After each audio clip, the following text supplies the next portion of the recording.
सबूत, जांच और थ्योरी को देखते हुए गौरव, बड़ा सवाल, 40 घंटे से ज्यादा बीत चुके हैं, 35 टीमें मुंबई पुलिस की जांच में जुटी हैं, आरोपी का तलाश जारी है और इतना हाई प्रोफाइल मामला है, लेकिन अब तक हमलावर का कोई सुराग पुलिस के हाथ नहीं लग सका है। ये जिस तरीके से पूरे मामले की इन्वेस्टिगेशन को देखते हुए बड़ा सवाल, आखिर कब सुलझेगी ये गुत्थी? फॉरेंसिक एक्सपर्ट के साथ साथ डिटेक्टिव क्योंकि इस वक्त मेरे साथ है, सीधा सवाल, सुलझाने के लिए ये फॉरेंसिक एविडेंसेस क्या है? देखिए, इस मामले में एक तो फिंगरप्रिंट बहुत इंपॉर्टेंट रोल प्ले करेगा, जो कि स्टेयर्स से जब वो उतर रहा था रेलिंग को उसने टच किया। ठीक है। Second thing is CCTV footage, right. Third is जो शू प्रिंट या फुटप्रिंट्स जो उसके वहाँ पर रह गए। ठीक है, फुटप्रिंट।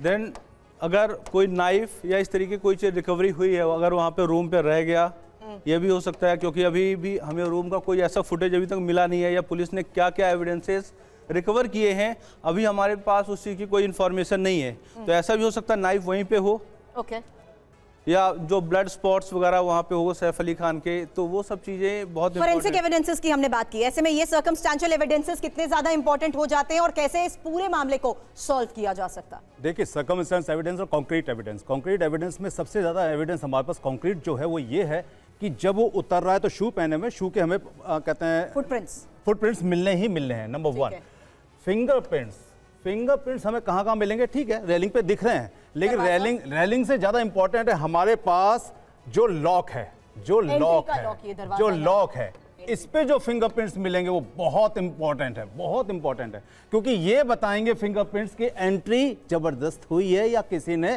फ्रेंडली एंट्री दी है, ये फिंगरप्रिंट्स बताएंगे। नंबर 1।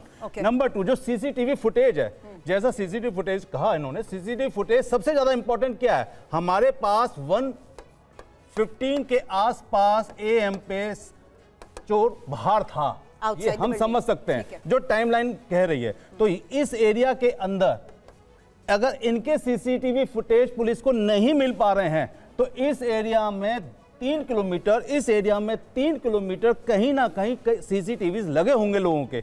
उस सीसीटीवी से इस टाइमलाइन के टाइम में जितनी भी मूवमेंट्स लोगों की हो रही हैं, वहां से आपको इंपॉर्टेंट लीड मिलेगी कि वो चोर इधर गया, इधर से फिर किधर गया, क्योंकि सीसीटीवी फुटेज निकलते चले जाते हैं। लेकिन अंदर के 55 मिनट्स, अंदर के जो 55 मिनट्स हैं वो सिर्फ रैकी करने में, उसके फिंगरप्रिंट जगह जगह लगे होंगे, झगड़ा करने में, सैफ अली खान को मारने पीटने में, भागने में, उस 55 मिनट वहां पे वेस्ट हुए हैं। सैफ की रीढ़ जिस तरीके से बची है, इसमें ये भी इंपॉर्टेंट है, माना यही जा रहा है कि पीछे से अगर सैफ ने उसे पकड़ा हो तो ही वो वार करने में भी काम। मैंने आपको जैसे कहा था कि होता क्या है कि जब आदमी नींद में जाता है तो नींद में गया हुआ आदमी सर्कमस्टेंस के अकॉर्डिंग इतना तैयार नहीं है कि सामने वाले से कोई उसने फाइट करनी है, वो नेचुरली सब पका जाएगा। अपने घर में रात को किसी को देख के तो नेचुरली से रोकेगा, पकड़ेगा। तो मान लीजिए अगर मैं इसको ऐसे पकड़ता हूं तो इसके जो दोनों हाथ हैं वो फ्री हैं, तो वो मेरी पीठ पे ही चलेंगे। जब मेरी पीठ पे चलेंगे तो वही पीठ पे लगे हुए घाव सैफ अली के साफ बताते हैं कि सैफ अली ने उसको पकड़ा। लेकिन यहाँ पे एक क्वेश्चन बहुत रेज होता है,